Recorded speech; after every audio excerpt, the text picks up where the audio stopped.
The Friendly Fridge, a free food community fridge located at 5977 Broadway and 242nd Street, recently got a pop of color. Local artist Laura Alvarez of the Bronx Arts Factory is volunteering to beautify community fridges like this one throughout the Bronx. We started the Friendly Fridge May 18th, 2020. And we love it. It's not our fridge, it's part of the community. It's the whole block, the whole neighborhood has been donating and giving us food, and we've been cleaning the fridge every day, and families have been very grateful for it. And Laura Alvarez from Bronx Arts Factory offered to paint it for us, so it's been really, really good. Neighborhood friends Selma and Sara found a fridge on Craigslist and gave it a home in front of local business The Last Stop, with the help of fellow volunteers and the A New World in Our Hearts collective. This is the fifth refrigerator of the entire movement. There's about 13 now throughout New York City.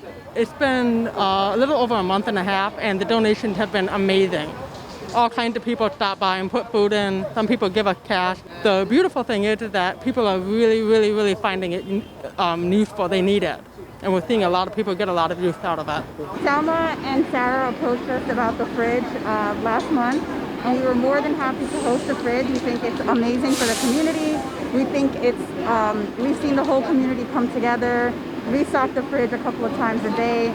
It's really bringing everyone together, and if we could have a fridge like this almost on any block, nobody would go hungry. So the fridge represents community, it represents local, it represents just helping whoever you can out. Visit the Friendly Fridge to either pick up or drop off food at 5977 Broadway and 242nd Street.